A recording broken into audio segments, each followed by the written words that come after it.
Haleluya. Terima kasih Tuhan. Kasih sayang-Mu kami rasakan ketika kami berkumpul Tuhan Yesus. Sesuatu terjadi dalam diri kami. Beri kami wahyu atas hidup ini. Sehingga kami tidak pernah berjalan kedapatan tanpa pedoman, tanpa tuntunan. Kami butuh Engkau Tuhan. Kami butuh Engkau Tuhan. Berikan kepada kami motivasi untuk melayani. Dan motivasi itu dari firman. Sehingga kami tahu bahwa Tuhan tidak memanggil kami hidup egois bagi diri sendiri. Tapi selalu mengutamakan kerajaan Tuhan. Terima kasih Tuhan, kami datang menghamba kepadamu. Datanglah kerajaan-Mu, jadilah kehendak-Mu. Dan beri kami kemenangan di dalam setiap aspek hidup kami. Pekerjaan, pernikahan, keluarga, rumah tangga, bahkan dalam ministry. Tuhan kasih kami victory. Makasih Tuhan, terpujilah nama-Mu, sembunyikan hamba di balik salib-Mu. Hamba-Mu siap Kau pakai lidah bibir untuk meneruskan firman-Mu. Dalam nama Yesus, haleluya. Amin. Glory to God. Berikan tepuk tangan bagi Tuhan. Haleluya. Sebelum duduk, tolong salam sekali lagi kanan kirinya. Katakan welcome home. Silakan duduk kembali. Shalom GMS Surabaya Timur dan juga semua yang menyaksikan online. Hari ini kita akan bahas sama-sama satu topik besar, berkat melayani. Ternyata melayani itu bukan demi berkat, tapi ada berkat Tuhan di dalamnya yang Tuhan tidak akan nyatakan maupun kerjakan dan lakukan serta berikan dalam hidup orang-orang yang tidak hidup, yang tidak melayani atau yang tidak hidup bagi orang lain. Berkat melayani itu ada loh, favor-favor yang gak bisa enggak, mesti kita itu cemplungkan diri dalam ministry, baru kelihatan berkat-berkat tersebut. Salah satunya arah hidup. Karena itu judulnya 5 kali saya dan Pastor Liang dengan Pastor Liang Gono akan menyampaikannya. Nah sekarang kita di ibadah ketiga, judulnya karena melayani justru diarahkan Tuhan. Sadari enggak? Justru Tuhan itu akan wahyukan arah hidup kita. Sengaja enggak disengaja, kebetulannya banyak. Orang dunia bilang kita hoki atau bahasa Inggrisnya we get lucky. Kita nggak perlu good luck. Tapi kalau kita itu hidupnya itu fokusnya bukan pada diri sendiri. Nanti malahan kita justru diarahkan oleh Tuhan. Dan kalau Tuhan arahkan itu nggak pernah salah. Pertama Tuhan arahkan kita ke jalan yang benar oleh karena namanya, Mazmur 23. Tapi ujungnya itu, meskipun berkat tidak selalu bicara soal materi, tetapi kita so pasti akan dituntunnya ke rumput hijau dan air tenang. Karena Tuhan tidak pernah menuntun kita ke rumput basi dan air yang bergelombang. Damai sejahtera itu pasti direservasi untuk orang-orang yang benar-benar segenap hati for ministry. Kalau kita sadar bahwa kita itu dipanggil Tuhan, diselamatkan itu bukan supaya kita hidup egois lagi. Rumput hijau itu sudah pasti terjadi. Ada sesuatu yang segar berupa penyertaan dan pembelaan yang Tuhan sediakan. Bahkan yang mata kita belum lihat, telinga belum dengar, kita boleh GR dulu bahwa hal-hal itu sudah disediakan bagi orang yang mengasihi Tuhan. Justru kalau kita cari promosi, kita frustrasi. Kita cari money, justru salah hati. Tapi kalau kita itu tahu, kita ini pelayan Tuhan di mana Tuhan tempatkan. Kita ini hamba Tuhan sekalipun tidak selalu seorang pendeta yang disebut hamba Allah. Seorang pendeta juga bisa aja tidak menghamba pada Tuhan loh kalau motivasinya salah. Kalau kita menyadari kita ini siapa? Who are you? Who am I? Kau dan aku ini kita sama-sama adalah pelayan Tuhan. Tuhan taruh kita di hidup ini for a divine purpose, untuk satu tujuan ilahi. Find that in church. If you cannot find that in church, kalau Anda tidak bisa menemukan dalam gereja, dan dalam gereja itu, kalau Anda tidak bisa menemukan di dalam gereja, your purpose in life, antara kita tidak baik-baik mendengarkan, atau gereja itu tidak memberitakan. 1 Samuel pasal 30 ada sebuah cerita kejadian ketika Daud terhimpit oleh sesuatu. Ini Siklak terbakar, lalu Daud pembalasan Daud kepada orang Amalek. Kita lihat ayat 1 sampai 15, saya tidak kasih 3 poin seperti biasanya, 3-4. Anda harus sendiri mencatat. Rema-rema apa yang kira-kira Anda dapat yang orang sebelahnya nggak tentu mendapatkannya. Ayat pertama, ketika Daud serta orang-orangnya sampai ke Siklak. Pada hari yang ketiga, orang Amalek telah menyerbu tanah Negeb dan Siklak. Siklak telah dikalahkan oleh mereka dan dibakar habis. Perempuan-perempuan dan semua orang yang ada di sana, tua dan muda, telah ditawan mereka dengan tidak membunuh seorang pun. Mereka menggiring sekaliannya, kemudian meneruskan perjalanannya. Ketika Daud dan orang-orangnya sampai ke kota itu, tampaklah kota itu terbakar habis dan istri mereka serta anak mereka yang laki-laki dan perempuan telah ditawan. Lalu menangislah Daud dan rakyat yang bersama-sama dengan dia. Bersama dengan dia itu dengan nyaring sampai mereka tidak kuat lagi menangis. Ayat 1, Daud dan orang-orangnya sampai ke Siklak. Kasih background dulu, Siklak adalah kota transisi dalam hidup Daud. Sementara di sana karena dia pelarian, dia kan diburu oleh Saul. Ya, dia dikejar-kejar karena Saul iri hati. Siklak ini tempat yang penting dalam hidup Daud karena itu adalah tempat di mana dia taruh istri dan anak-anaknya. Itu pemukiman Daud dan 600 rakyatnya. Suatu hari Siklak itu dirampok habis-habisan oleh orang-orang Amalek. Kita lihat ayat 1, ketika Daud serta orang-orangnya sampai ke Siklak. Pada hari yang ketiga, Daud kemana? Daud lagi kerjalah. Laki-lakinya semua cari makan. Daud itu pernah menjadi tentara bayaran. Ya, nah, dia misalnya karena dia kepepet nih, ya, lalu dia kerja jadi penjaga pintu gerbang. Kalau di night club ada namanya bouncer, orang-orang yang jaga pastikan tidak ada huru hara itu, cowok-cowok yang datang ke situ. Kalau di mall ada security, ada satpamnya, bahkan ada polisi. Daud pernah di dalam bisnis security corps. Dan Daud pergi kan, mungkin ada job. Balik-balik hari ketiga, orang Amalek sudah serbu tanah Negeb dan Siklak seperti dimakan hama. Habis semua, raib, istri, anak, semuanya diangkut pergi. Coba bayangkan kalau Anda pulang kayak di California, rumah Anda terbakar. Syaknya seperti apa? Waduh, barang. Apalagi kalau yang cinta hewan piaraan, anjingku, kucingku. Apalagi kalau di sana ada baby, ada keluarga. Cuma dikasih CCTV. Aduh, syoknya hati gimana? Bayangin itu. Bukan syok terapi, itu tragedi. Nah sekarang ini siapa yang patut disalahkan? Gak ada sih, yang memang namanya zaman itu zaman perang, namanya hidup ini gak ada ketentuan. Kalau kita hidup tanpa Tuhan itu cilaka, karena kita itu tak peduli loh ya. Yang punya uang, punya harta, punya kedudukan. Gak tentu. Yang namanya maut itu bisa masuk melalui apapun. Dijaga erat-erat rumahnya itu berlapis-lapis security. Kanker bisa luput, tiba-tiba muncul di liver. Ada yang jaga semuanya, pastikan semua vitamin, obat-obatan, semua sudah sempurna. Naik pesawat, celakaan. Bukan karena kesehatan. You never know which hole, lubang yang mana batu itu masuk ke dahinya Goliat. Makanya jangan pernah di sini ada yang merasa kuat. Asuransi yang benar itu sesungguhnya hanyalah Tuhan. Blessed assurance, hanya Tuhan bisa memastikan. Itu pun ya dalam hidup ini kita tahu, namanya fisik kita itu bisa hangus. Tapi kalau nama kita tertulis dalam kitab kehidupan, jangan takut apa-apa. Tuhan sudah menjaminnya. Kita ini buruk-buruk, baik-baik. Kalau kita sudah namanya tertulis di kitab domba Allah, mati masuk sorga. Gitulah ya bahasa anak sekolah minggu. Karena itu bagi kita yang hidup bagi Kristus tidak usah takut. Mati adalah keuntungan. Tapi jangan mati dulu, hidup itu harus berbuah.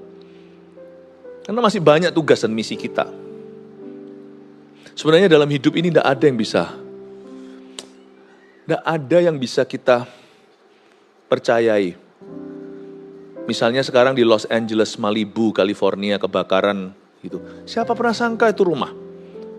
Asuransinya, itu mungkin pakai yang paling canggih. Tapi kalau semua rumah, 9.000 semua terbakar misalnya, 8-9.000, asuransi bisa bayar semua nggak?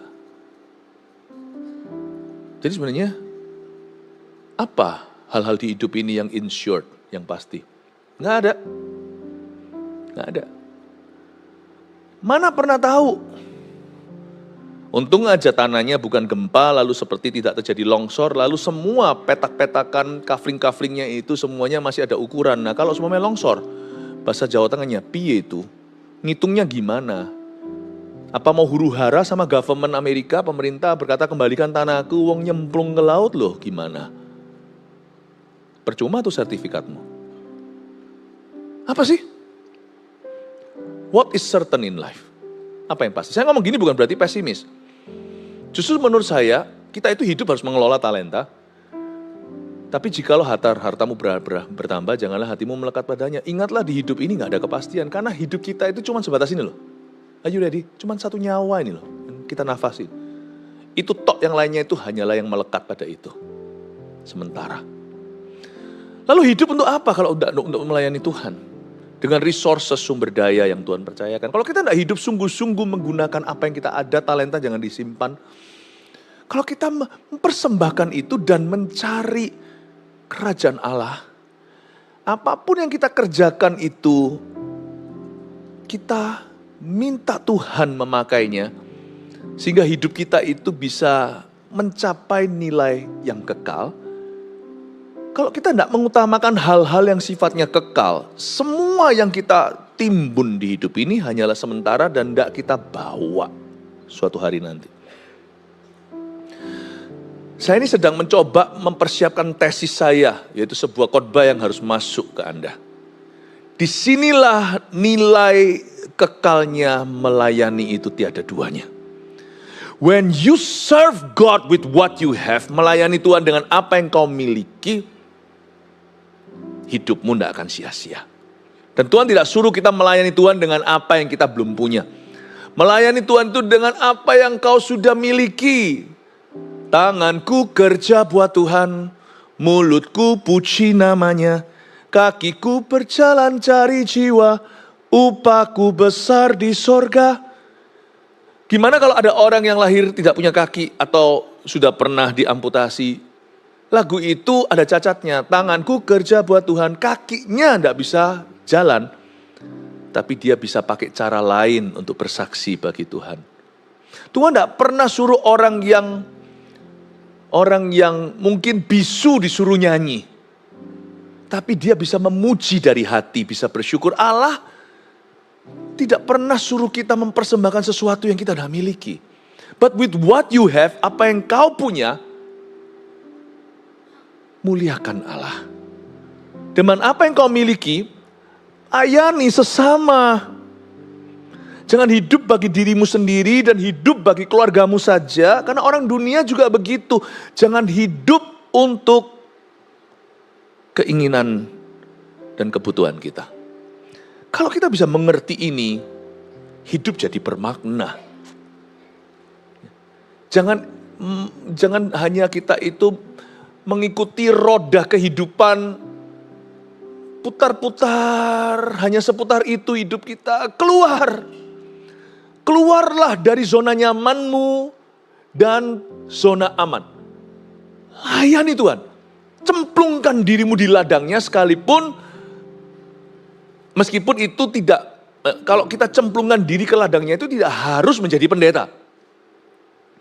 Tapi kita semuanya harus mempersembahkan talenta kita untuk dipakai Tuhan beyond atau melebihi profesi kita. Dan bukan hanya demi marga atau keluarga kita.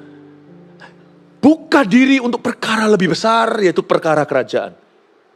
Nah kalau kita lakukan itu, hidup kita pasti akan berbeda. Nah saya kembali lagi ke cerita Siklak. Daud ini datang, hancur semuanya. Siapa yang rampas mereka? Orang Amalek, katakan orang Amalek. Orang Amalek.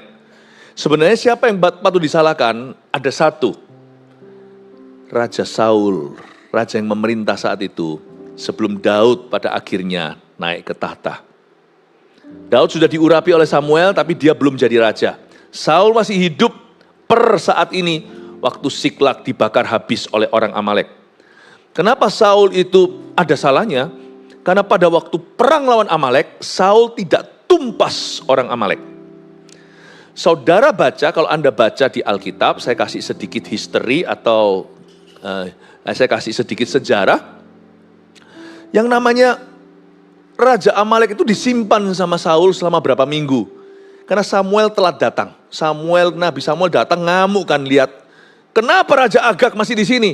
Lalu Samuel cincang-cincang itu alias dieksekusi. Anda baca ya, kalau Anda baca Perjanjian Lama itu indah. Cerita-cerita itu sangat relevan untuk hidup kita kalau kita bisa translate. Kalau bisa translate well. Nah, Agag itu dibiarkan berapa minggu tuh hidup itu Raja Amalek. Bahkan mbek-mbeknya, wagyu-wagyunya, semuanya disimpan katanya mau dikasih persembahan untuk Tuhan. Tuhan bilang kalau aku suruh tumpas, tumpaslah. Kau jangan tawar-menawar, lalu habis itu coba sogok atau suap Tuhan. Gak usah pakai alasan nanti akan dipersembahkan ini untuk persembahan untuk Tuhan. Tuhan bilang tumpas. Jangan kau simpan. Nah, Agag hidup selama berapa minggu? Mungkin waktu itu ya karena dia diperlakukan baik oleh Raja Saul yang tidak taat pada Tuhan. Agag mungkin tidur sama siapa, Raja Amalek itu mungkin tidur sama wanita siapa dan sebagainya. Keturunannya masih banyak. Orang Amalek ternyata revive atau hidup kembali. Padahal Tuhan bilang tumpas. Zaman Saul harusnya sudah punah itu. Orang Amalek itu jahatnya Paul. Itu harusnya sudah punah. Tapi revive. Tapi justru bangkit kembali.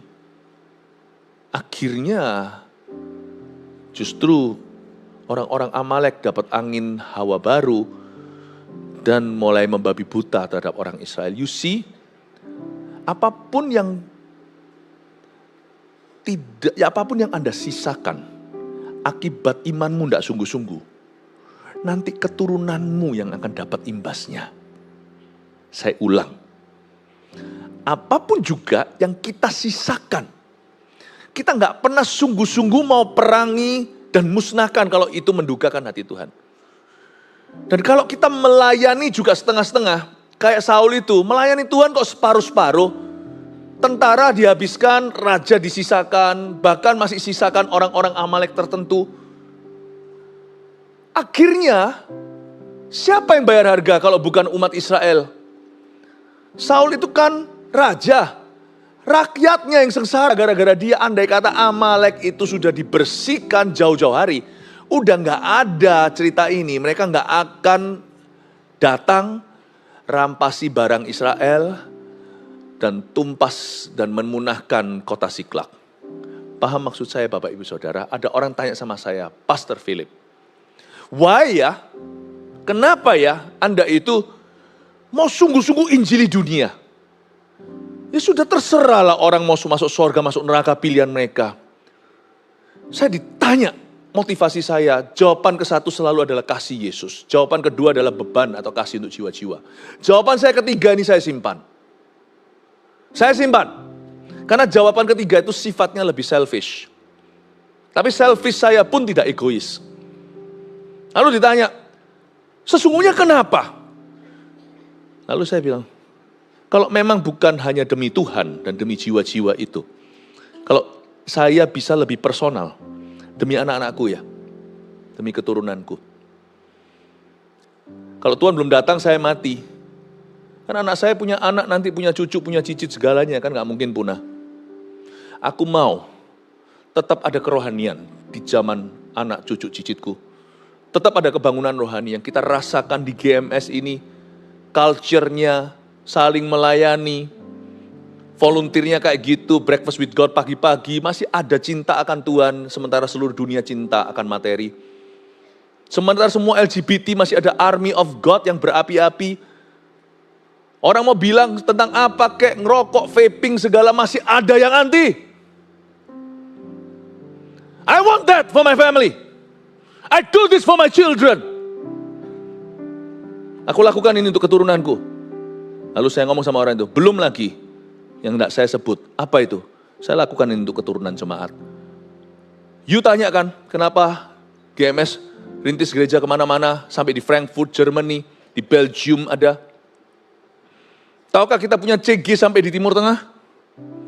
Jangankan Asia, Taiwan, Hong Kong, so pasti ini tahun berkat internasional siap-siap gembalamu ini akan terbang kiri kanan untuk kunjungi GMS di luar negeri. Saya nggak jalan-jalan, sungguhan. Males saya lebih suka di rumah. Mungkin orang jalan-jalan itu umur tertentu kali ya, umur 20 mau keliling dunia. Saya belum tua, tapi umur 50 saya lebih suka di rumah. Sorry ya, bukan berarti sudah lebih tua, enggak loh, jangan. Kadang-kadang saya jam 9, jam 8, 9 gitu sudah mau di kamar. Saya kadang tole-tolehan sama istri saya berkata, loh kok aku jam 9 kok. Nggak pengen saya jalan-jalan, tapi saya mau kuatkan tuh gereja-gereja. Anda kan tanya kenapa kok kita rintis di mana-mana? Supaya anakmu, saya ngomong gini sama orang itu, supaya anakku, anak jemaat lah. Mau terbang kemanapun, mau pelosok manapun di dunia ini, mau negara manapun, ketangkap jaringnya GMS. Mau yang ke Australia, GMS Sydney itu kuat sekali, Melbourne juga, Perth sedang dirintis. Di Sydney sudah 1000 jemaatnya berapi-api, mau rusak gak jadi. Orang-orang muda misalnya datang ke sana, university, sekolah, kuliah, college mungkin, masih SMA, datang ke sana. Udah langsung ada komunitas iman. Ngomongnya tentang Tuhan. Ayo CG, ayo sharing, ayo saling mendoakan.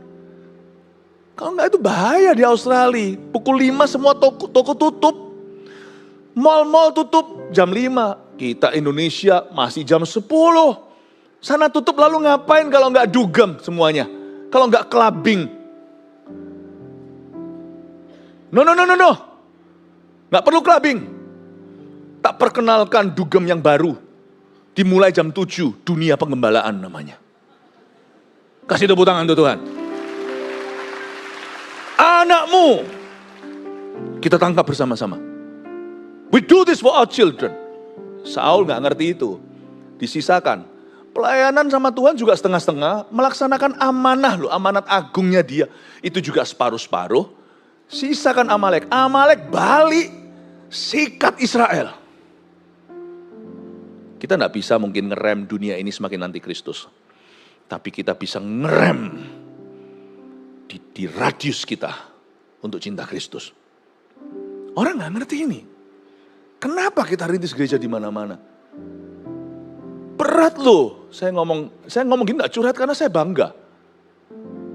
Gak perlu curahkan hati wong sukacita. Biaya loh. Coba kita gak bangun. Bukankah semua aset bisa numpuk? Kita bisa galang kekuatan dan kita bisa semakin megah. Iseng aja ya. Bosan nih sama karpet biru nih. Minggu depan kita ganti merah gimana? Nggak bisa. Karena GMS Kucing. Ya, GMS Sarawak. Nggak bisa. Karena GMS mana lagi? Bantu saya. Timika. Kita harus permanenkan. Ada yang masih pindah-pindah.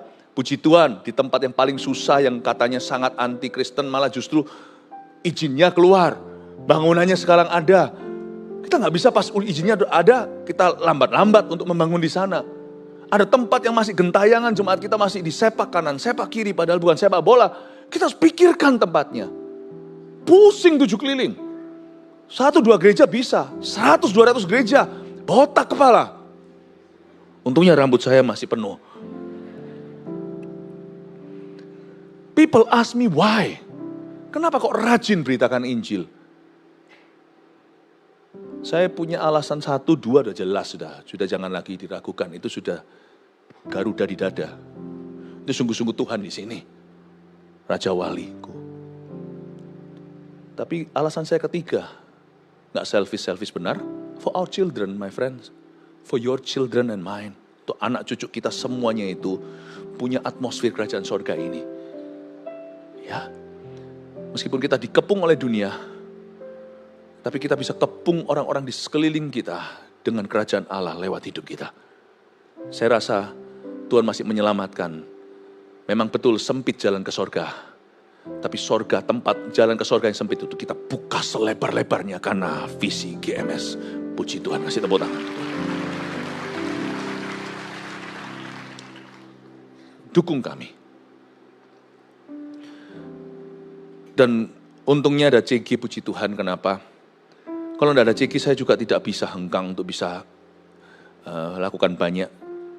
Karena kalau semua orang harus ketemu pendetanya, wah celaka. Semua harus konseling sama pendetanya, semua harus tumpang tangan pendetanya, semua harus begini, semua harus keputusan. Waduh, puji Tuhan di CG itu, yang mengembalakan bukan hanya kami. Setiap CGL itu benar-benar mini pastor. Seperti gembala mini. 7-10 orang di bawahnya, itu turut mengembalakan bersama-sama dengan kami. Coachnya ada di atasnya. Puji Tuhan, sistem Yetro diterapkan. Yaitu ada pemimpin 1000-an, pemimpin ratusan, pemimpin puluhan, bahkan satuan. Saya dorong Anda, kalau terlibat dalam CG bukan, gua dapat apa, tapi supaya Anda dipersiapkan bersama kami, turut menggembalakan domba Kristus. Ya kan? Full timer kita itu rasionya 1:100 jemaat. Kita ini understaff. Kalau beneran dirasiokan kita tuh 1:100-an. Nggak bisa. Ini bukan pendeta, gembala sidangnya, host pastornya, ini full timernya aja yang punya peran-peran teknis, misalnya di multimedia segalanya, melatih volunteernya. Kalau satu full timer, yang antri itu 200 jemaat untuk ketemu. Menurut saya kita akan lalai menggembalakan. Kalau Anda masuk CG, itu bukan supaya rame. Anda masuk CG itu bukan, sepi lagi kalau setelah membelah. Bukan, Anda masuk CG itu untuk menyerahkan hidupmu dipakai oleh Allah. Servolution juga sama, ibadah kita banyak, servisnya, volunteernya dibutuhkan banyak pula untuk bisa membuat satu ibadah yang nyaman untuk seluruh jemaat bisa cari Tuhan, yang muda, yang tua. Ini banyak elemennya loh Bapak Ibu, banyak elemennya. Dari yang di depan sini, ini bukan main HP-an, ini bukan chatting, bukan. Ini beritahu koordinasi sama kanan kirinya. Ini mikrofonnya gini, kalau saya ada masalah mikrofonnya tiba-tiba, dia langsung tanggap dan kasih. Ini semua elemennya banyak dan ini volunteer semuanya. Servo lah. Bukan supaya kita kasih Anda pelayanan itu cuma-cuma sana pelayanan supaya Anda itu tidak meninggalkan gereja ini. We are not like that lah. Sedikit Singapura. Pelayanan itu kebutuhan di gereja ini. Dan masih banyak kebutuhannya. Kita sekarang sedang berada di angka 100.000 sekian murid. Jemaat GMS sudah sebanyak itu? Yes. Dan kelihatannya kayak banyak ya? Enggak. Saya harap 100.000 semuanya ini. Semua jadi pelayan Tuhan. Mau tahu kenapa? Karena Tuhan janji akan mengizinkan kita untuk bisa memuridkan 1 juta murid. Semua 100% ini hanyalah 10% pelayan Tuhan yang harus nanti itu bekerja sama untuk bisa memuridkan jutaan jiwa yang Tuhan akan kirim di dalam hidup kita. Kasih tepuk tangan untuk Tuhan. Kenapa saya memberikan ini? Saya anggap minggu ini juga menjadi minggu visi supaya masih Januari. Saya tidak ingin Anda menjadi jemaat biasa. Udahlah, bosanlah jadi jemaat biasa. Kalau Anda orang Kristen baru, Anda baru bertobat, kan banyak di gereja kita seperti itu. Puji Tuhan, dari awal, dari bayi pembentukannya harus benar. Tapi kalau Anda dulu sudah pernah di gereja-gereja lama, lalu Anda pindah ke sini karena Anda merasa seperti dituntun Tuhan kemari, karena Anda ada orang, saya tidak pernah. Jemaat itu punya kaki, bisa datang, bisa pergi. Tapi kalau Anda memang sudah pernah ada di gereja, sebelum-sebelumnya sekarang Anda ke sini, udahlah. Bosanlah main gereja-gerejaan. Let's get serious, will you? Dengan Tuhan. Ayo kita serius dengan Tuhan Yesus. Tuhan tuh mau datang loh, kita tuh mau muter-muter di padang gurun gini terus. Lalu hanya pindah-pindah gitu aja. Ya, sampai kapan, saudaraku? Let's build God's vision with me. Mari kita bangun sama-sama visi ini bersama-sama. Amin Bapak Ibu Saudara. Haleluya. Yang sama-sama sepakat kasih tepuk tangan untuk Tuhan. Lanjut ya. Ini Saul ini, dalam hati saya lus-lus dada, bocai orang ini. Gara-gara dia loh, orang Amalek masih hidup dan masih berjaya. Jangan sampai gara-gara kita, anak cucu kita suatu hari harus bertempur lawan naga. Padahal ular saja porsi sebenarnya. No. I'm gonna do all I can before I get old. Saya akan lakukan semua yang saya bisa lakukan sebelum saya menua. Pompong saya masih AOG. Saya AOG, Army of Kocak. Beberapa di sini AOLAK, Army of Lakcap. Ya, 50-60 sebelum kita tua. Katakan kanan kirinya, sebelum kita tua. Kita buka jalan buat orang-orang muda. Katakan seperti itu, kasih tepuk tangan untuk Tuhan. Ya, ayat yang kedua sekarang. Perempuan-perempuan dan semua orang yang ada di sana, tua dan muda telah ditawan mereka dengan tidak membunuh seorang pun. Mereka menggiring sekaliannya, kemudian meneruskan perjalanannya. Ajaiblah Tuhan, katakan ajaiblah Tuhan. Ayat 2 ini lucu, enggak lucu sebenarnya, bukan humor, tetapi ini mencengangkan. Ini orang Amalek itu semuanya itu garong. Amalek itu begitu jahatnya dari zaman Musa. Orang Israel itu bagian belakang itu dia itu beraninya itu sikat hanya wanita dan anak-anak. Ini tipe orang itu kalau mukul tuh mukul cewek, padahal dia cowok. Dan beraninya mukul anak kecil. Amalek itu telah sinonim di Alkitab sebagai kedagingan. Arti rohaninya hari ini di Perjanjian Baru. Nah, Amalek ini waktu rampas Siklag, 600 tentara Daud, orang yang lari sama dia orang Yahudi, itu semua istri anaknya diangkut. Heran aku tak seorang pun dibunuh. Gak mungkin lah. Pada saat kita kira hidup kita itu masalahnya sudah super parah, kita itu punya satu bakat. Setiap kita keturunan Adam dan Hawa itu punya satu talenta yang gak baik. Kita itu cenderung membesar-besarkan masalah kita. Sedikit-dikit rasa kiamat. Dikit-dikit. Kita tahu gak, dalam masalahmu terburuk, pasti ada anugerah ini. Buktinya Anda masih hidup, Anda masih punya pilihan untuk bersyukur atau mengeluh, berarti masalahmu tak seburuk itu. Orang-orangnya Daud ini dirampas tuh istri anak. Mendingan mereka yang dibunuh. Kita ayah, seluruh papa di sini dan suami pasti bisa relate ke Daud. Kadang-kadang kalau kita lihat anak kita masih misalnya pasangan muda, anaknya masih balita, dia sakit panas atau sakit apa atau kena cacar atau gimana, kita itu kepingin ganti tempat, apalagi kalau ibu ya. Anak kecil apalagi bayi kalau sakit nggak bisa ngomong. Hati itu rasanya aduh. Nak, tuker aja sama papa. Papa aja yang menderita, kamu yang sehat. Iya kan? Itu orang-orang Israel yang sama Daud tuh pahit semuanya. Aduh, anakku, di mana mereka? Di mana istriku? Tapi mereka pikirannya sudah negatif karena mereka nggak tahu kan istri anaknya di mana. Senegatif-negatif pikiranmu, kalau Anda dalam Kristus tak seburuk itu. Sungguhan. Buktinya hari itu tidak seorang pun terbunuh. Itu ajaib loh. Keajaiban Tuhan tidak selalu dalam bentuk miracles, tapi dalam bentuk pemeliharaannya.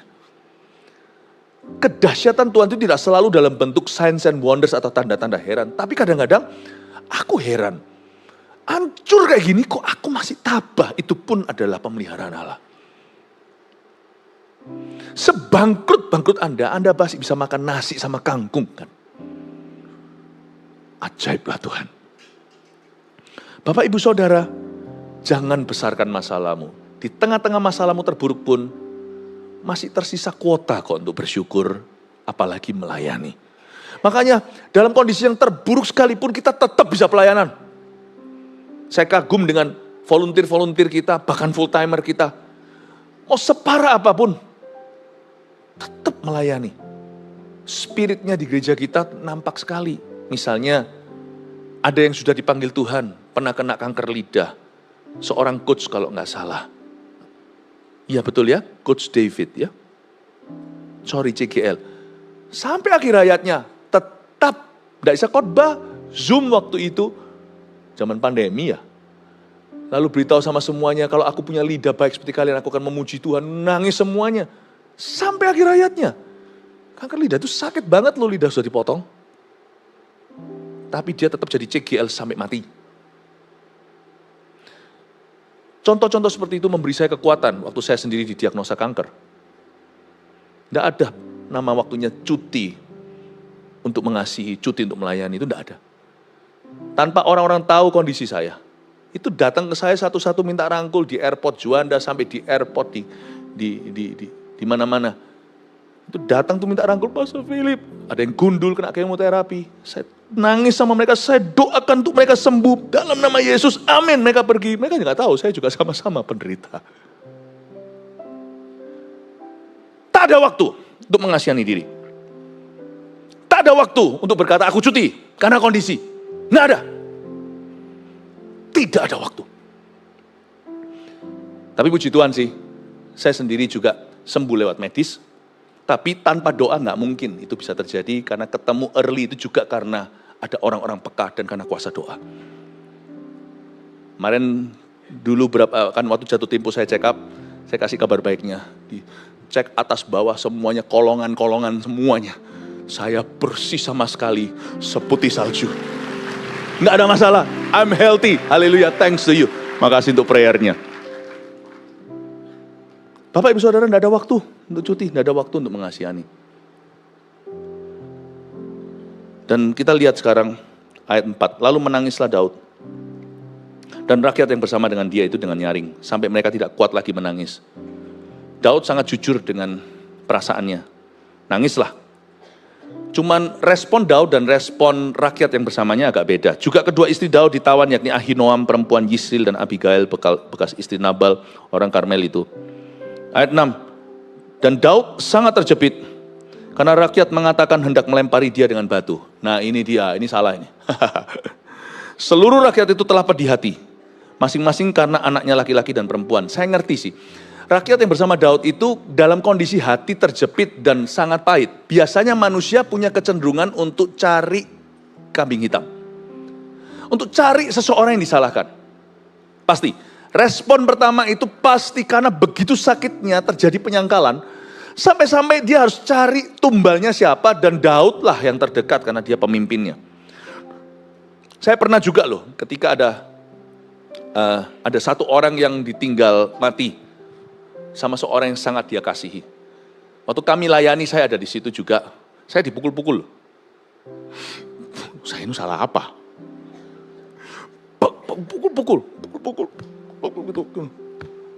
Bahkan waktu dipukul-pukul sempat juga bilang, kamu aja gak sebaik orang itu. Saya bolak-balik berapa kali kayak gitu. Saya diam aja gak apa-apa. Toh pukulnya gak biru, pukulannya gak keras itu. Saya bilang, jangan dilawan. Menangislah dengan orang menangis. Saya ikut menangis. Nangis iba dan nangis sakit. Pukul. Orang itu cenderung mencari sesuatu untuk bisa lampiaskan, bukan karena dia jahat, tapi karena dia tidak kuat. Ini dalam pernikahan juga Anda praktekkan, jangan gitu ya. Tetapi misalnya kalau seorang laki-laki, lalu istrinya ngomel gitu, dia bete, Anda pulang kerja ya sudah gitu aja. Hidup kita kan flat, kerja pulang gitu. Tapi kalau hidup wanita, ibu rumah tangga itu sangat kompleks.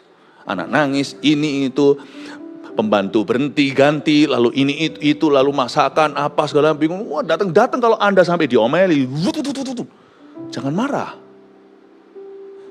Relalah jadi sansak. Kalau itu bisa membuat orang feel better. Toh kata-katanya tidak akan membunuhmu, hai pria. Untungnya istri saya tidak begitu. Tapi saya dengar sih tetangga banyak yang begitu. Jangan ngamuk, lalu marah sama nyonyanya. Dia berkorban untuk Anda cuma pulang kerja. Dia di rumah itu pusingnya 7 kepala. Lebih susah ngatur rumah daripada ngatur kerja mungkin. Ya, hari itu orang-orang Daud ngamuk semuanya dan Daud mau dilempari. Ketika sudah mau dilempari, kita lihat respon Daud ayat 6. Dan Daud sangat terjepit karena rakyat mengatakan hendak melempari dia dengan batu.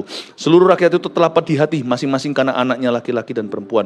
Tetapi Daud menguatkan kepercayaannya kepada Tuhan Allahnya. Lalu Daud memberi perintah kepada Imam Abiatar bin Ahimelek, bawalah efod itu kepadaku. Maka Abiatar membawa efod itu kepada Daud. Perhatikan ayat 6 dan 7 ada satu poin pewahyuan-pewahyuan yang saya dapatkan. Karena Daud itu berada di dekat orang-orang yang melayani Tuhan, susah untuk dia ketika dia itu lagi sedih, ketika dia lagi susah untuk dia, ketika dia lagi sedih atau putus asa, susah untuk Daud itu dikalahkan. Mengapa? Karena Daud itu selalu hidup di dekat Imam Abiatar dan selalu ada di perkemahan di tengah-tengah mereka. Efodnya imam yang siap sedia untuk dipakai menolong umat Israel. Maksud saya begini, kalau kita melayani Tuhan, itu susah dipatahkan. Saya nggak bisa bayangkan sekuat-kuat iman saya, kalau saya tidak berada dalam pelayanan, saya pasti jauh lebih lemah daripada sekarang. Meskipun sekarang pun tidak ada orang yang super kuat, kita semua punya kelemahan. Kita hanya bisa merasakan kelemahan kita, tapi kita nggak mungkin bisa lemah sama sekali. Karena nggak terlalu lama kita lemah, pasti ada imam-imam yang menguatkan. Berbahagialah orang yang benar-benar terlibat dalam ministry, karena kalau pernikahannya dia goncang, nggak mungkin berujung langsung ke perceraian, karena pasti ada banyak orang-orang sekelilingnya mempertahankan. Tapi celakalah orang yang tidur sendiri, kata pengkhotbah. Tidur dingin, karena ketika orang tidur, ya, tidak sendirian, jadi hangat. Tali 3 lembar susah putus. Saya ingin mengalihkan perhatian Anda, ketika Daud terjepit, meskipun dia terjepit oleh orang sendiri, sekalipun dalam ministry ada orang kumat, ini 600 rakyat bersama dengan Daud semua. Kalau kita baca ini seolah-olah Daud satu-satunya pahlawan, jangan lupa Imam Abiatar. Bahkan seorang di level Daud, pemimpin utama misalnya kalau di dalam gereja itu gembala sidang aja, gak bisa berdiri sendirian. Tahukah Anda, rekan-rekan pelayanan saya, termasuk hamba-hamba Tuhan ini, Pastor Lianggono, Ketua MSP, Pastor Yo yang welcome home misalnya, Dendi, Monik, Pastor dan juga Pastor Oke, Ika, they are my strength. Untuk saya, orang lain mungkin tidak percaya, Pastor Philip mana pernah lemah sih? Namanya kita daging dan darah, semua kita bisa merasakan kelemahan kita. Paulus pun pernah berkata, aku itu didera, tapi tidak seberapa. Bukankah tiap hari aku menanggung beban bagi gereja-gereja? Jikalau ada orang yang mundur, tidakkah aku turut terbakar? Jikalau ada orang lemah, tidakkah aku turut merasakan kelemahan? Misalnya sebagai seorang hamba Tuhan, kita dengar nih jemaat A, padahal aktivis, lalu mundur. Terjadi perselingkuhan, kan pasti ada namanya di masyarakat. Di zaman perjanjian lama, bangsa Israel yang dituntun tiang awan, tiang api aja, ada aja. Ada perselingkuhan terjadi, ada yang mati. Kalau saya dengar seperti itu misalnya, hati saya itu juga akan kena dampaknya. Aduh, eman ya, si ini loh sudah baik-baik melayani kok bisa gitu. Aduh. Tapi kalau saya berdiri sendiri mungkin saya lebih lemah. Tapi karena waktu saya berdiri gitu, saya lihat Pastor Rio, saya lihat Dendi, Pak Dendi, saya lihat mereka kalian-kalian semua, saya dikuatkan. Susah banget loh. Kalau kita itu di dalam pelayanan lemah sendiri itu susah. Gak mungkin terjadi saat aku lemah semua lemah. Enggak. Saya bayangkan kita aja merasakan faedahnya. Maksudnya saya. Apalagi jemaat. Orang yang di dalam pelayanan itu kelihatannya bayar harga. Harus keluar hari tertentu lagi untuk latihan musik misalnya yang PAW. Atau nanti akan ada training on the job untuk yang multimedia kan harus ngerti gimana pegang kamera. Sekalipun dia sudah punya basicnya, Servolution sudah ada audisinya lah. Kelihatannya seolah-olah Anda give. No, you also take. Sadar nggak? Saya masih ingat waktu anak saya tumbuh dewasa, ada orang tanya sama saya seperti ini.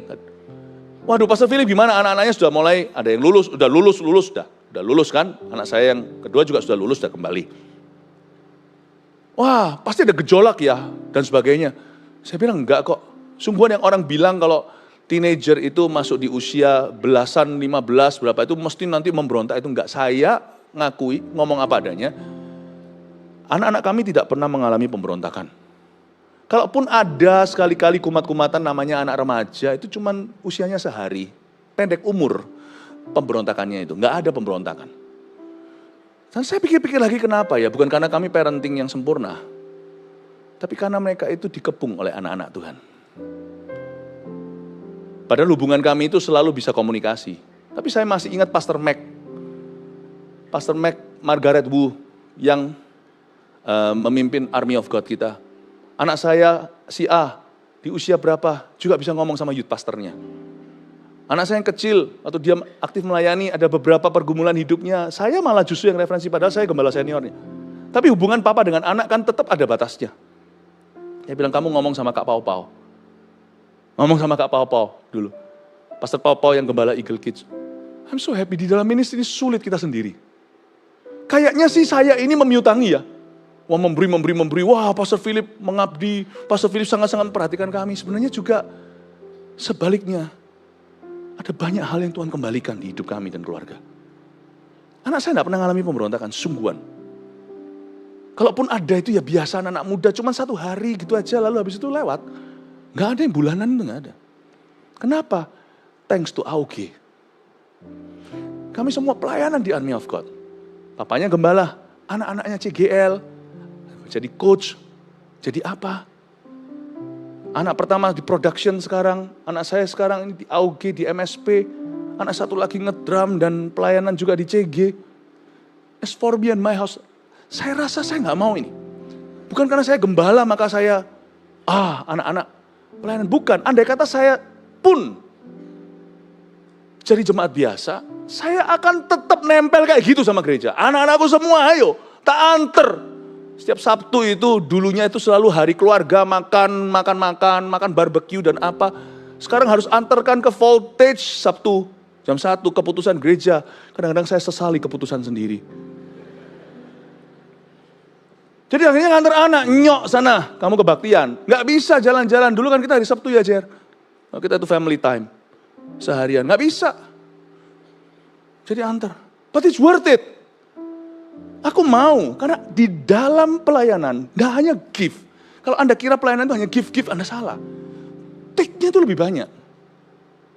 Tapi memang kalau kita pelayanan tidak boleh motivasinya itu ngambil sesuatu, dapat sesuatu, enggak. Harus tulus hati. Tapi waktu kita mengamalkan ministry, waktu kita benar-benar mempraktekannya, baru saya tahu Mazmur 103 itu benar. Janganlah lupakan kebaikannya. Do not forget his benefit. Kata jangan lupa kebaikannya, bahasa Inggrisnya jangan lupa benefitnya. Rugi kalau Anda tidak melayani, sungguhan. Karena pelayanan, tempat pelayanan pasti ada yang ngisi. Tapi kalau bukan Anda dan saya mengisinya, kita yang kehilangan sesuatu. Anda merugi. Nggak CG itu yang rugi Anda. Bukan CG-nya. Makanya saya tuh heran kok orang itu harus dipaksa-paksa. Ayolah pelayanan. Udahlah sekali-kali kita nggak usah lah. Nggak mau ya sudah. Masa ada di dunia ini orang ngemis-ngemis untuk kasih kita rumah, kasih kita mobil. Dan itu kan cuma benda materi yang bisa pergi. Ministry itu spirit yang tidak akan meninggalkan keluargamu. Saya dorong lah, saya hari ini nggak rencana mau ngadakan altar call. Anda yang mesti kejar. Tak balik yang belum CG, yang belum ini. Nanti ya, temui di welcome lounge, bilang aku mau, tolong antarkan. Altar call-nya di welcome lounge saja nanti. Ya. Nggak usah dipaksa-paksa maju. Anda yang cari. Amin Bapak Ibu Saudara. Jadi, sedangkan orang-orang kalau lagi punya kebutuhan, dikasih sembako gratis, antri kok. Itu makanan sebentar besok ke jamban. Ministry itu nilainya, kekal sifatnya. Seperti yang saya tadi katakan di awal-awal. Sifatnya itu kekal in your life. Belum lagi itu nanti when you do that, kita lakukan itu untuk keluarga kita juga. Waktu saya baca gini ya, saya lihat Daud itu gak bisa lemah. Meskipun dia juga kali ini dilemahkan oleh sesama orang pelayanan. Di dalam pelayanan jangan kau kira bahwa orang pelayanan semuanya malaikat. Di dalam pelayanan juga ada orang yang kumat. Tapi kalau kita tidak pernah hengkang daripada kelompok ministry kita, di mana kita tertanam di bait Tuhan, Tuhan tidak pernah kurang-kurang Abiatar dan baju efod untuk menolongmu di saat-saat tepat. I thank God. Saya buka buku. Saya tunjukkan bahwa even I need my ministry friends. Gak ada orang bisa berdiri sendiri. Lanjut lagi ya. Sebentar lagi saya selesai. Sampai ayat mana? Ayat 8. Kemudian bertanyalah Daud kepada Tuhan. Katanya, haruskah aku mengejar gerombolan itu? Akan dapatkah mereka kususul? Dan ia berfirman padanya, kejarlah, sebab sesungguhnya engkau akan dapat menyusul mereka dan melepaskan para tawanan. Jadi dia tanya, minta petunjuk, gua kejar enggak? Daud itu baik, dia mau dengarkan Tuhan dulu. Kejar. Oke, tapi Tuhan enggak berkata kejar kemana? Tuhan cuma bilang kejar. Clue-nya lewat doa sebagian diwahyukan. Sebagian lagi clue tidak diberikan lewat doa mau puasa sampai jengking-jengking. Diberikan saat Anda cemplungkan diri dalam pelayanan, baru clue-nya dikasih. Ada beberapa arahan Tuhan tidak diberikan kepada orang kecuali dia pelayanan. Itu clue-nya bukan untuk pelayanannya, clue-nya itu untuk hidupnya. Tapi Tuhan taruh di bejana tanah liat namanya ministry. Ada satu orang, ada cerita nih, enggak tahu bener enggak, tapi saya dengar berapa kali. Ya, papanya kasih dia Alkitab. Nih, marah-marah ulang tahun kasih Alkitab. Dia paling enggak suka, ini orang-orang di Amerika. Dia baru tahu nanti. Di dalam Alkitab itu dia kasih kunci truk yang baru. Mobil untuk dia. Habis itu dia nyesel sekali. Alkitabnya dibuang, kuncinya hilang. Sometimes Papa akan taruh di tempat yang kita anggap remeh, receh, hina. Apa itu? Ministry. Ngapain? Emangnya gue gak sibuk ya? Kurang kerjaan? Tuhan taruh di situ clue-nya hidupmu. Anda akan kaget. Sebagian diberitahukan, pergi kejar, dikasih atau diwahyukan lewat doa dan puasa. Lewat khotbah. Sebagian lagi mau dengar khotbah dari pengkhotbah paling diurapi, yang paling bagus sedunia, atau semua dijejer untuk khotbah Anda. Gak akan ketemu clue-nya. Sampai Anda hands on singkan lengan baju Anda, dan mulai dirty your hands dan mengotori tanganmu dengan ministry. Ministry needs, kebutuhan-kebutuhan yang bisa Anda temukan, bisa Anda isi dalam nama Tuhan. Ketika Anda mulai melakukan itu, boom, Tuhan kasih arah lebih jelas. Padahal tadi hanya berkata kejar, sekarang kita akan tahu kejar kemana. Dan justru dia bisa retrieve, bisa memulihkan istri anak-anaknya yang hilang karena setan. Dipulihkan semuanya, harta terbendam ketemu semua. Bukan berarti kalau orang melayani Tuhan itu smooth hidupnya, gak pernah masalah, gak pernah sakit, gak pernah ini atau selalu ada berkat materi. Bukan. Tapi pasti ada arah yang berbeda dari Tuhan. Dengan orang yang tidak pelayanan. Tidak lama lagi saya selesai. Coba kita lihat ayat yang ke-9. Lalu pergilah Daud beserta ke-600 orang yang bersama dengan dia. Sampailah mereka ke sungai Besor. Sementara orang-orang yang mau tinggal di belakang berhenti di sana. Maka Daud melanjutkan pengejaran ini beserta 400 orang, 200 orang terlalu lelah untuk menyeberangi sungai Besor itu, berhenti di sana. Kemudian mereka, ayat 11, menemui seorang Mesir di padang. Katakan seorang Mesir di padang. Lalu membawanya kepada Daud. Mereka memberi dia roti dan makanlah ia, kemudian mereka memberi dia minum air. Dan memberikan kepadanya sepotong kue arah, 2 buah kue kismis, dan setelah dimakannya ia segar kembali, sebab ia tidak makan dan minum selama 3 hari 3 malam.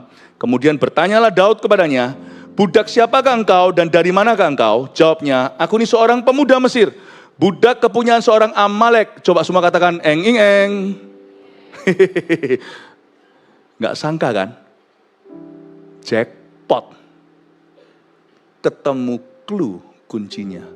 Tapi rahasianya bukan diinterogasi. Gak ada berkat yang bisa dipaksakan. Ada berkat yang diberikan saat kau ministry. Jawabnya, aku ini seorang pemuda Mesir, budak kepunyaan seorang Amalek. Tuanku meninggalkan aku karena 3 hari lalu aku jatuh sakit.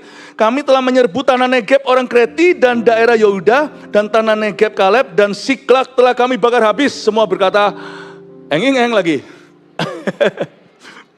Ketemu deh puzzle-nya. Daud bertanya kepadanya, dapatkah engkau menunjuk jalan kepadaku ke gerombolan itu? Katanya, bersumpahlah kepadaku demi Allah, bahwa engkau tidak akan membunuh aku dan tidak akan menyerahkan aku ke dalam tangan Tuanku itu, maka aku akan menunjuk jalan kepadamu ke gerombolan itu. Tidak usah diulangi, ini saya aja yang ngomong, eng ing eng terjadi. Jadi judul khotbah ini eng ing eng.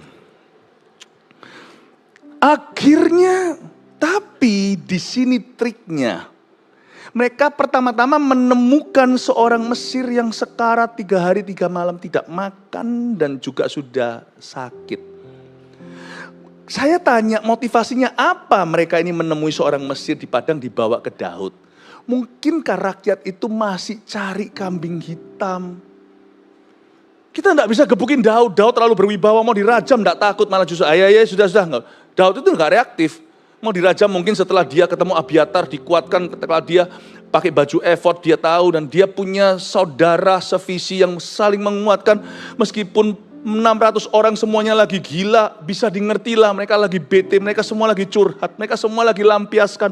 Lalu Daud nggak terlalu banyak ngomong, udahlah, taruh batunya itu, kamu mau ngapain? Mau lempari aku? Ayo taruh, aku mati apa gunanya untuk kamu? Satu-satu, udah, ayo pergi kita kejar. Jalanlah, naik kuda. Jalan kemana enggak tahu. Kan tidak ada Google Map, apalagi Google Earth. Dia enggak bisa lihat dari atas itu di mana itu mereka perkumpulannya. Lalu mereka mau jalan kemana enggak ada kompas. Lalu tiba-tiba itu kan rakyatnya masih marah nih. Ketika ketemu orang Mesir kan mereka benci. Turunlah, dibawa ke Daud. Mungkin dibawa ke Daud itu maksudnya, itu mau dihajar kali orang itu.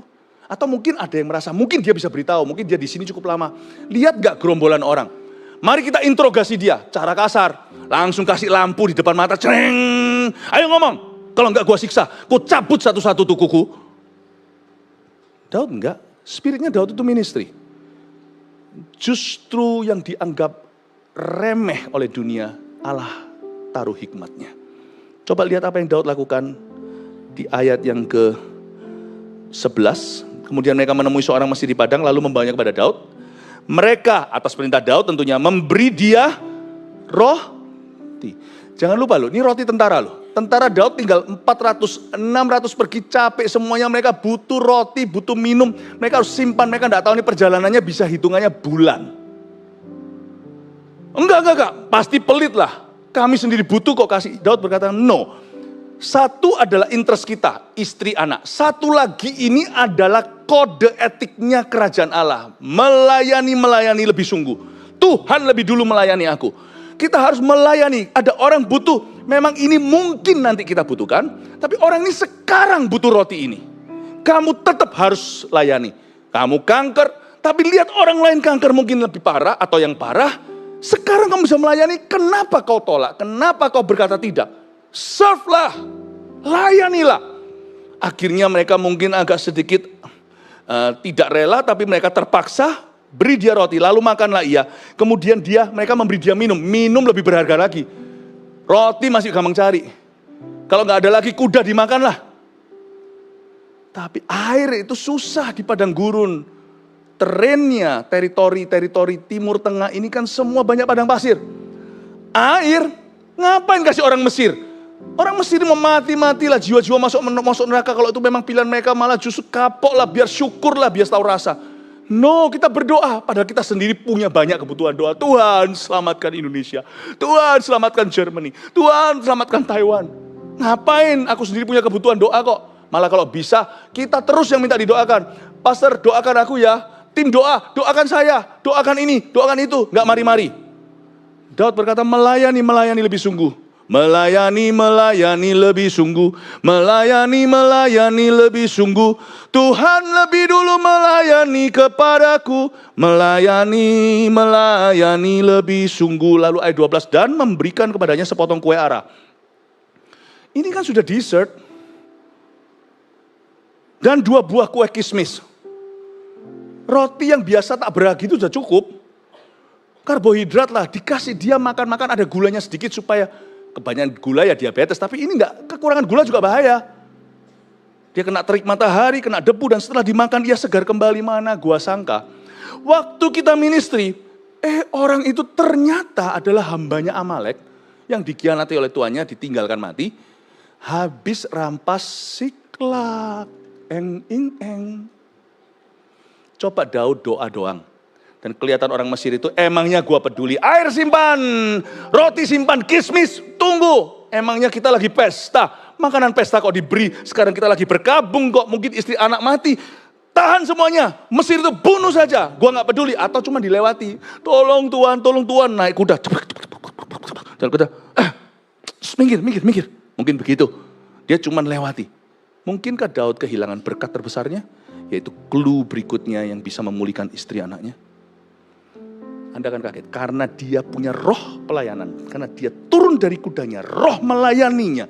Konflik interest yang bagus itu ini. Ketika interest pribadimu dan interest Kristus clash, utamakan kerajaan Allah. Segala ditambahkan. Waktu clash, dia turun, dia kasih makan, kasih minum, kasih dessert juga. You know what happened? Orang ini sekali buka mulut, tadi gak bisa ngomong dia. Capek, gak bisa ngomong. Ketika dia sekali buka bicara, dia beritahu, istri anakmu di situ loh. Wow. Kenapa Tuhan tidak wahyukan lewat efod? Abiatar. Efod itu sangar loh. Kalau Anda baca, efod itu bisa menentukan, itu GPS Tuhan di perjanjian lama.